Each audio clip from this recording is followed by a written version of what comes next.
It's a big day here on Orange Bloods Live. Alex Dunlap and Cody Carpentier here with you as it is National Signing Day. So, as Steve Sarkisian just said at his National Signing Day press conference, it's like Christmas morning for him, getting to open up all these new presents. And we're going to sort of unpack some of what he said and unpack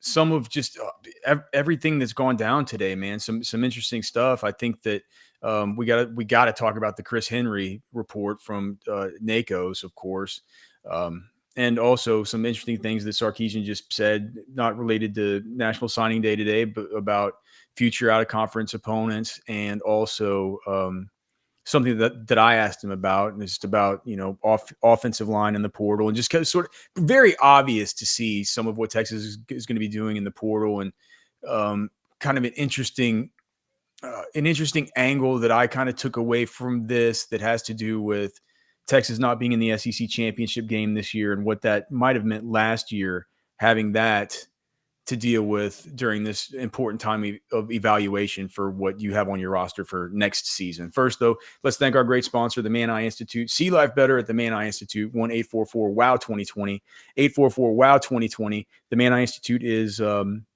where you can go for all of your vision needs, whether it's LASIK, whether it's astigmatism, whether you have cataracts, whether you just need glasses. Sometimes you just need glasses, man. Go to the Man Eye Institute, 1-844-WOW-2020. If it's good enough for Colin Simmons to trust his, $1 billion one-day eyes to the Man Eye Institute, certainly it'll be good enough for you. The Man Eye Institute, See Life Better, our great presenting sponsor. Hello to the chat. So good to see you guys here on a live show today. Wanted to do a live one because it is such a big day, and also because it took me an hour and a half to get home through this back to Spicewood because of this Austin traffic. So if you have questions, let us know in the chat. Jet Peddler, I see in the chat. Good to see you, brother. Hope you're doing well, brother. Hope you're doing well. And like I've told you before, my two men's groups at church are praying for you. And so you got an army out there, brother. We hope you're doing well. Where do we even start, Cody? Speaking of, since we're live, just to let people know, if you want to pop in and have questions, that's great. If you send us a super chat, we'll make sure and pop it right up. All right, Cody, what do you think? Do you want to start? What do you want to start with? Let's just run this Henry thing really quick because we can get through it. So he's the number one wide receiver in the 2026 class. Chris Henry Jr. Chris Henry Jr., the son of the late great Chris Henry. Currently lives with Pac-Man Jones. He's got Chris Johnson and Chris Ochocinco or Chad Ochocinco in his corner. He was committed to Ohio State. Brian Hartline, the wide receiver coach from Ohio State, takes the University of South Florida job today in Tampa. And this is a report coming from Sam Spiegelman and Pete Nakos, both now on 3. They said Chris Henry Jr. was shook today, and he hasn't signed his letter of intent. It kind of become a big kind of news point at like 10, 11 o'clock this morning. And it was like, well, he'll sign. And then the day kind of kept going, and Oregon's name came into there, and Dan Lanning came in there, right? USC came in. His teammate at Mater Day, Caden Dixon Wyatt, flipped from Ohio State to USC after the Heartline news broke. He's a top 10 wide receiver in the class as well. And now, as of about 2 hours ago, Pete Nakos of On 3 has confirmed that Texas has made a big NIL offer to Henry, and the intel still favors the Ducks right now, with the Buckeyes also still in the picture. But the latest intel, which came just about 40 minutes ago, the latest intel suggests that Texas has presented a strong NIL offer, and the Longhorns should not be taken lightly in this race for Henry. And Alex, the question I'm going to pose to you is, the last time I read that sentence, whether it was on a show or off of a screen, was a defensive tackle. Justice. That was from the state of Georgia. Yeah. It feels you got to remember, people in the chat are saying he's not coming. It's like it's like, we're not saying he's coming, but it's like this is the 11th hour. You guys were saying the same thing about Justice Terry. Correct. I have to say that. I obviously have no real insight on it. I don't. The one thing I'll say is you lost 2 defensive tackles today, so there is a little bit more money in the pot. The Kitty's got a little more cash in it. Yeah. What do you make of that? I think it's interesting. I heard the Vodney Cleveland thing, the defensive tackle that was committed to Texas. He goes to North Carolina. I heard North Carolina offered him a ton of money. He's got a family situation that could have benefited from that. So he stays closer to home for that. And then the Corey Wells thing, he was like radio silent for the last like 48 hours. And then his brother was a South Alabama commit, and they ended up both going to Auburn today. So it is what it is. I think they were always going to get a defensive tackle, as we'll talk about with the Steve Sarkisian press conference. They're always going to get a defensive tackle, at least one in the portal. Is Golish keeping Dirk in there with him as his defensive coordinator? I'm not sure if that's been confirmed or not. It would make sense because he's obviously an offensive-minded coach. Golish is, so it would make sense. I'm not sure though. I wonder like what the pitch was to. Correct. He is. Sorry. He is. Yeah, he's retained as the DC. Okay. We have a super chat here from P Miller. Thank you for the super chat, dude. And since we're live, we should remind you guys, please like the show and subscribe to the channel if you're here watching us for the first time. It's $5 super chat. Is Henry a difference maker? Can he realistically make an impact next year? None of the wide receivers from 25 made an impact. Yes, he's a difference maker. This is how the comparison starts with DeCorian Moore. For Chris Henry? Yeah. So, like, do you view him as a higher level than DeCorian Moore? Do you view him as a lower level than I think that it's a similar style impact.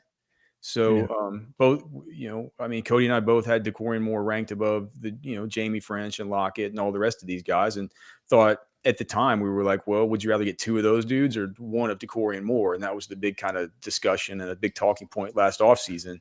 So, I kind of can, you say that French and Lockett and these guys that haven't made an impact this year. Michael Terry, weird to see that Dalen McCutcheon made the biggest impact of all those guys. But I view him like he would come with the amount of money that they're gonna have to pay. Sark said today, man, like you can't be paying guys this for what he called this. Like, it's funny how he kind of talked about it. He's like NFL ways. It's like recruiting classes have first round picks, they have like second round picks, and then they have you build the core of your team in the NFL through the third, through the fifth round. And I see it the same way with this class and stuff. This is not the first round pick. This is the number one overall pick kind of thing. So I'd imagine a big NIL offer for a guy like this, considering the amount of NIL money that's been tossed in his face, $1.5 million, something like that. I would say, I think that, like, you look at from what you just said, and like people can hate on that last year class all they want. French is a really good receiver. I still think Lockett's going to be a really good receiver.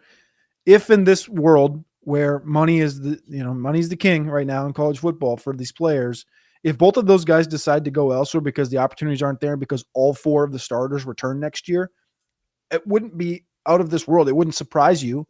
And so if you had this into account, so let's say Texas knows that. Let's say Texas knows two of those guys from last year's class of receivers are going to enter the portal in a couple of weeks. And let's say they just lost Vodney Cleveland and Corey Wells, who probably combined for $400, $450, $500, somewhere in there. $1,000. I would have thought Cleveland would have been more kind of like closer to $400K or something on his own. That's what I'm saying. I'm not sure how much. I'm not sure Wells is, more than maybe $100,000 or so guy. So I think let's say, call it 500, right? You got $500,000 that opened up today. And then let's say that there's going to be a couple of receivers that jump in. So and I don't know what you paid those two guys last year. Let's get 800. So all of a sudden there's 1.3 right there that was previously allocated to something else that you can now allocate to Chris Henry Jr., who is 6'5", 205 pounds. You've talked about wanting a big receiver. You've talked about going to this more length type player. You think about a T. Higgins, you think about a Nico Collins, a player like this with, speed. Oh, right. I'm not saying that his play style is DeCorian Moore. I'm saying that I'm not saying that. Ability. Right. Yeah. I'm just saying you're talking about a guy that is, it's a different level of player. Like, it's that level. Like DeCorian Moore is DeCorian Moore. It's like the Jeremiah Smith, right? Jeremiah Smith, you remember 2 years ago when he came out, the last minute, what was it? It was Miami. Miami was the big push. He's obviously from Chaminade, and they're pushing for him at the last minute. He ends up staying at Ohio State because, Brian, you love how I say that, don't you? I think it's a hilarious name. It sounds like whenever anybody says it, it sounds like they just go into a foreign language for a minute. But So, Miami pushed for him at the last moment. Obviously, Hartline was still there. Jeremiah Smith goes to Ohio State. The rest is history. This is a different conversation. Hartline's not there anymore. Now he's at USF, and I think what a hire, by the way. Golly, maniacal because a lot of these receivers that he's gotten. I thought he was going to go to Penn State. Isn't that crazy? I mean, it's been a crazy 72 hours of just movement. Yeah, man. Yeah, totally. It's just totally. But dude, Henry would be like people like it would be like if Sark's offering him that much money, especially after today with him saying we can't be giving money to guys who aren't going to come in and play immediately. He said that especially, along the offensive line whenever he was addressing that. And I asked him more about the offensive line and kind of got a little bit of a hint about how many that they might be taking. But he would. And we'll talk about that in a second. But the fact of the matter is you're not going to give what Nakos and Spiegelman are calling a big NIL offer. Yeah. Because what they're talking about is a 7-figure offer. After you've said all this stuff today, Sark said today that we're not done. Right. And so Brandon Harris did the same thing. If you put all this together, it would mean like, yes, they expect him to come in and be an immediate contributor. Now, how he would be an immediate contributor if Wingo stays, people keep acting like there's the whole thing about Wingo might leave. I'm not. I don't understand it. But I would. Those guys would leave if they sign Henry. Well, I would, dude. I would think that probably nothing against French or Lockett or like they didn't play this year and they're making a lot of money. No, I mean Parker wouldn't leave. Parker just loves Texas. Emmett just came. Parker's the guy that wasn't even getting paid NIL in his freshman season. I mean, obviously that's changed this year, but I'm not sure he's very high up on the payroll. And you don't really hear him. I guess no one really complains about it publicly, but I haven't heard. I think probably would anybody. It feels like it'd be Wingo. If anybody, it feels like that would be the guy. What is all this? Why are there rumors that Wingo might leave? I don't know. I think we have super chats here. Oh yeah, Money B with a super chat. Thank you, brother. Money B. So good to hear from you, my friend. Super chat. We're live. Alex, we will need a thorough breakdown for all these portal OL Texas are about to bring in. Yeah, well, you're gonna get it. Appreciate the content. It is indeed fun as hell. It's good to see you, Money B. I'm about to turn my focus to the portal. Like I got to get, I would have been done with the defensive deep dig by now. It's like people aren't going to care. So I'll probably just get it out over the weekend, but starting next week, I've been kind of like tasked with that. So we're going to not just offensive line, but like Coach Sark said today, the needs in the portal, offensive line, one defensive lineman, perhaps one linebacker, perhaps one secondary player, and perhaps one running back. And I don't think the running back should be a perhaps. Right? He said, like, with the offensive line, he said multiple of them. He specifically said one interior defensive line. And that was interesting to me because whenever I asked my question was, why did Connor Robertson walk on senior day? Is he done? Are you expecting him back? And then the other question was, are you guys going to attack the portal this year with the offensive line with the same aggressiveness that you did last year with the defensive line? And with Connor Robertson, he basically said, well, with Connor, I just, for guys who aren't sure if they're going to come back for one last year, I always tell them, well, go ahead and walk then, because if you don't come back, I don't want you to not have that opportunity. But to me, it's like if you're, where's he going?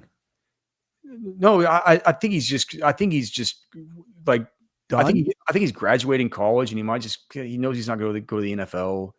Dude, I mean, not my situation, but just like top down looking at it, like you played this year, you knew you were like the sixth man.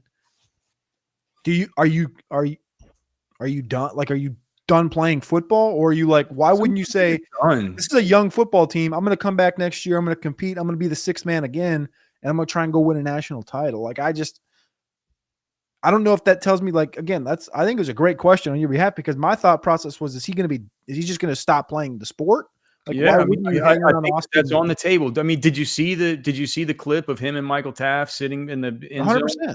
And they're like looking around. They're like, gosh, we're going to miss this. So like, I mean, to me, it seems like he's probably just done.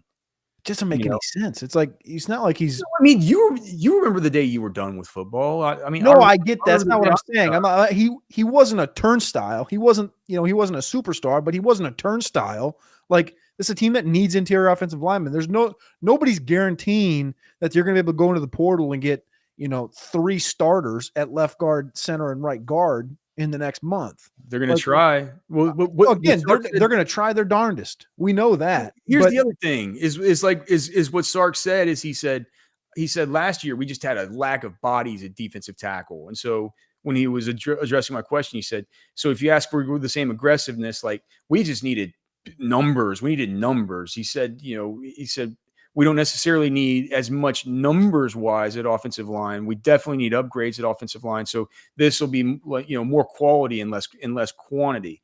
With that being said, he answered another question later on, and in answering that question, he was saying talking about their priority needs, their want to have it needs, and their luxury needs. And he's like, so let's say on the offensive line, we get our 3 guys, our 4 guys, and then there's another guy who's like went to school out of state and he's a great prospect. And it makes sense for him to come home and be like, yeah, come on, welcome. Like we'll take you, because at that point it becomes a luxury kind of guy, but we would take him, right? Because it's no longer the big need. So I think that their number they're looking at with the offensive line is 3 or 4.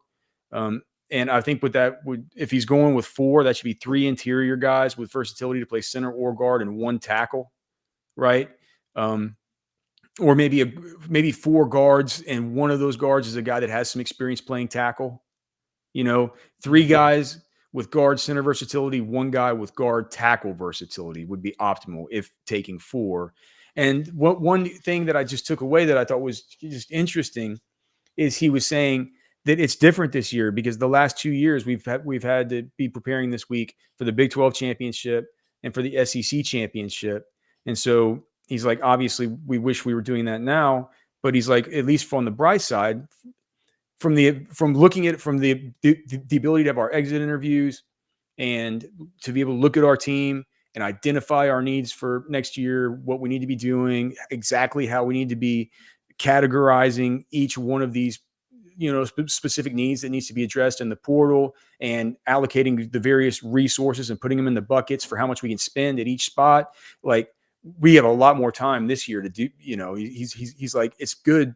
It's going to be good for that evaluation process. And I was thinking, man, it's hard to give them much grace for what they did last year or the lack of what they did last year with the offensive line. Right. But if you wanted to give them some grace, you could think to yourself, well, they were pretty bogged down during this time of year last year. And it could have been easy to just say, like, look, we're playing for the national championship. Like, Flood, are we going to be good? Like, he's like, yeah, I'll get him coached up. We're going to be fine. You know what I mean? Like this year, there's not going to be any of that kind of sloughing the idea off of yeah, we'll be fine. Throw caution to the wind, right? They're in full blown evaluation mode right now. And Sark's talking like a coach that, he's saying we can talk about this stuff about canceling the Notre Dame game. He didn't say cancel the Notre Dame games, but I think they're getting canceled. Those are canned. Yeah. So, but there's all kinds of stuff that he's saying. He's like, I realize that, we need to get more wins to where we don't put ourselves in this situation again, right? To where we're not in control, agree to disagree with the committee, yada, yada, yada. But the fact of the matter is, we got to look out for what's right for us. Right. And so I think that when he's in that mindset and he's thinking about that, he's feeling scorned by the committee. He's got to get these wins. He's in a spot where he's evaluating this roster and he's saying, I can't have that happen along the offensive line again. Right. Or I need a running back that can create on his own outside of rare sparks. And we got to wait for the start of the second half of the final game of the season for us to run for our longest run of the season. And it's 48 yards long. Well, you know what I mean? It's like works together though. What? I think those things can work together. I'm not sure running back is. I'm not sure they're going to go. Hey, listen, if one of these 2 studs from Jacksonville State or North Texas jumps in, I get it. But I think if you go out there with Derek Cooper and Trey Wisner and these other young bucks behind a couple $1 million offensive line improvement, I don't think that's a bad idea. No, I get it. Do you want? I mean, I'm just saying running backs. I love Derek Cooper. I think that I just like if they could get like a Jaden Ball level kind of guy, or dude, I mean, why not get what's the one kid from James? Was it James Madison or something? No, Caleb Hawkins is from North Texas, and then Cam Cook is from Jacksonville State. The Jacksonville State guy, man. You could see him being like an Ahmad Hardy from Missouri, right? Like that's the kind of shot I think you take that shot. I'm not sure how expensive it would be. I love Derek Cooper, but man, he's from Round Rock too. Is he? Cam Cook is, yeah. My goodness. I mean, get Cam Cook to Texas. What are we talking about here? All right. Bring Cam Cook home, hashtag. Yeah. Cam Cook would be like, what are these guys talking about? Like, I'm not even in the portal, these cockamamie idiots. Sark said today that he he's talked to CDC. They've talked a lot about the out-of-conference schedule with all the cockamamie business from the CFP. I mean, no need to relitigate it. We had that show last night. But he said, basically, we're not going to touch the Ohio State and the Michigan games because we've already gone into their house and they're got to come to our house. We have to honor those. We have to honor those. So for the next 2 seasons, there's nothing going to change. But he says after that, we got to look out for what's best for us. And he said, and I hate it because I love playing those big games. CDC does too, but we're in total alignment that we have to do what's best for us. When the committee, they said they go by one thing and we trusted them on it. And then they don't go by that one thing. They go by your record. And you just, you have to adapt to what the committee has shown you. And what I think might happen, sadly, is that Texas will, I think, cancel that Notre Dame series, which would have been awesome. Just awesome cinema, like just an awesome aesthetic. 2 of the most classic uniforms, 2 of the most storied programs. I mean, just really, really cool home and home. And Cody, I think by then it's become so obvious that this committee is such a cockamamie clown show that I think even by next year they're going to be substantive. Yeah, dude, look at that.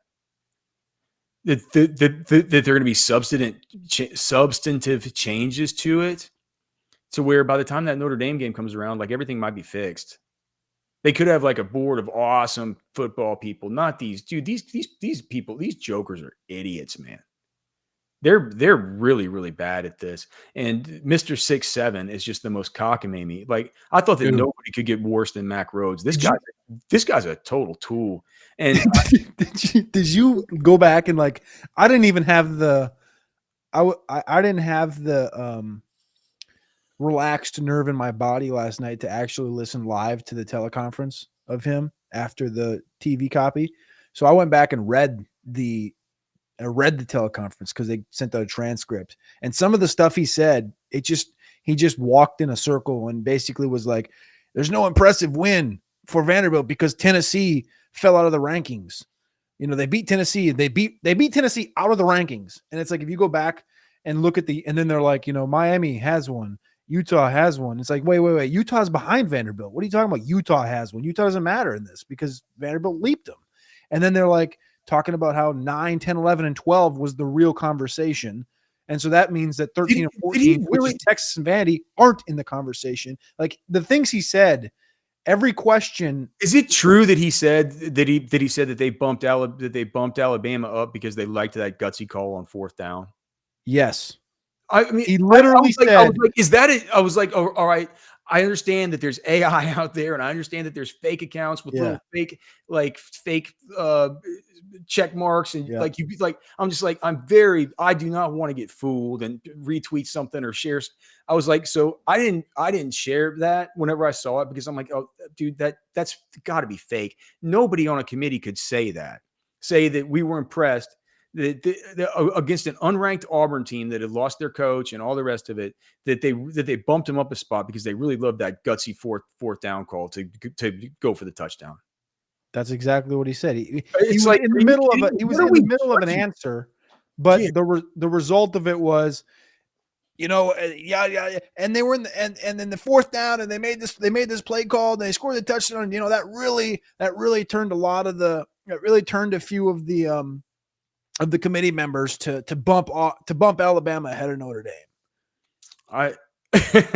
And it was like, wait. Dude, it makes no sense. It's completely unserious, and that's why I hope that the president listens to Diego Pavia whenever Diego Pavia asks for an executive order to turn this thing to 16. There's nothing that can make it even more of a circus than if it was handed down by presidential decree that this idiot committee has to have this turd floated in their punch bowl to where they're going to have 4 extra teams in this thing with like 2 play-in games or something.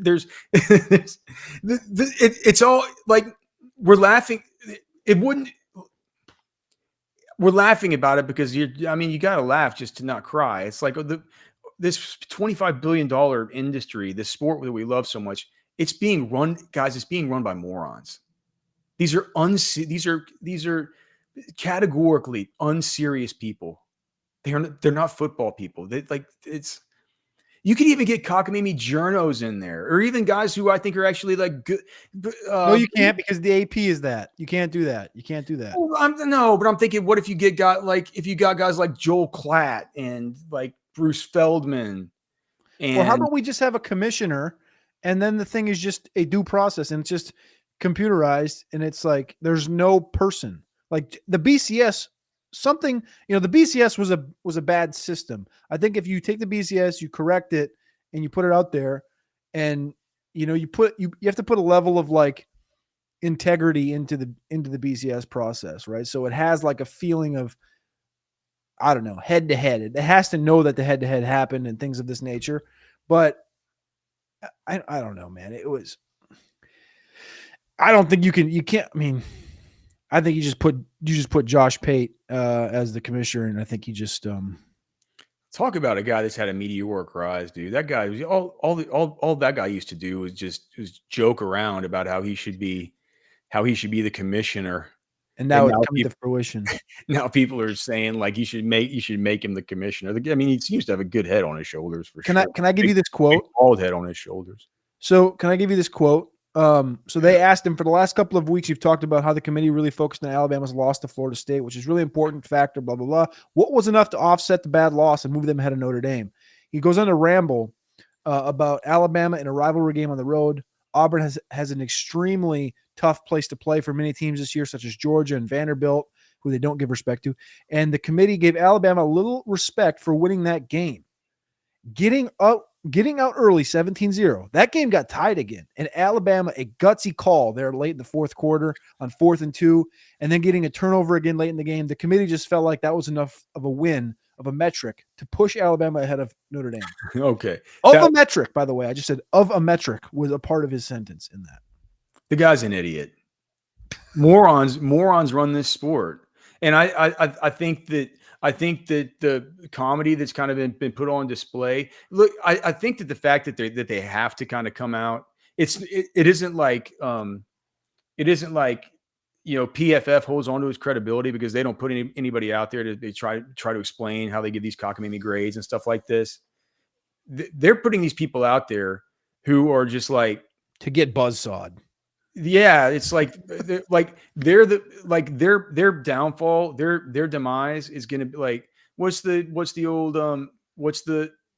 saying? It's like, it's better to be silent and not, and have people think you're an idiot rather than to, speak out and have it totally confirmed that you are or whatever. It's like, if they weren't to say anything, you'd think, oh, well, gosh, maybe they are the commission, they are the CFP committee. They gotta know what's going on. Like, gosh, maybe it's a real brain twister for me how this stuff could be going on like this. I can't figure out in my little pea brain, I guess, but they probably have some kind of awesome system and they're smart people. Like, maybe I'm the one who's dumb. But what they've shown us is like, no. They're the ones that are cockamamie idiots. Like. Yep. And I'm not saying that just because of the Texas thing. Like, even if they put Texas in, we've talked about the inconsistencies and the discrepancies and the hypocrisies of this whole thing the whole time, even before we knew Texas was going to be out. So, man, I just know Texas Beef Traders is one of the best places that there is, and there's no hypocrisy there. There's no cockamamie business. Certainly no inconsistencies. If you're talking about you want something consistent, you want local grass-fed beef with no hormones injected, no steroids, no antibiotics, none of that stuff. You can get it at Texas Beef Traders. You get 10% off whenever you tell them that we sent you. It's such an awesome place, man. You got to go see Darren. You got to go see Thomas, man. Go check him out. Again, you get 10% off. It's going to be cheaper than the grocery store, and you're getting meat from 90 miles away in Mason, Texas. That's delicious. They also have the new Wagyu herd that they're doing that they're processing out there at MTX as well. That meat is raised in San Angelo, Texas. That Wagyu is unbelievable. And it's cheaper than the Wagyu at HEB. So make sure and check them out. Texas Beef Traders, right there at the corner of Loman's Crossing on Lakeway. And also, I got to shout out Poncho Outdoors. They just had a big Black Friday sale. I'm not sure it's still going on, but I got my Poncho shirt on right now. This is like the coolest shirt you'll ever own. It's made I would recommend the denim shirts. They're very, very, very stretchy. They're very comfortable. They're form fitting. They're cool. Awesome colors. I can't say enough about these Poncho shirts, man. I get complimented every time I wear one, and it's basically all I wear because they're such great sponsors. So thanks to Poncho Outdoors, thanks to Texas Beef Traders, thanks to the Man Eye Institute, thanks, of course, to the Alpha Seasoning. You go to alphaseasoning.com. I'm not sure I even want to pitch the Alpha Seasoning right now because we're basically out. But if you make an order and we're out, we'll make sure and get it to you when the new shipment comes in. We're gonna have a big new coming pretty soon. New coming. Yeah, we got some new coming in. I actually did not get that order in today, but it doesn't matter because the new labels aren't going to be there until probably Friday. So Alpha Seasoning is Cody and I's Elite Spice Blend. If you like the show, you'd like to support the show, please go there and order some. But also know that if you order today, it could be like next week before we get it sent out because you guys sold us all out. And it's because people keep coming back and ordering more. So alphaseasoning.com, check it out. Thank you guys for supporting your boys. And yeah, love being here doing the live show with you guys. Is there anything else you want to get to, Cody, before we get out of here? Your quote, better to remain silent and be thought of as a fool than to speak and remove all doubt. Well, I'll say one thing. The committee at this point has removed all doubt.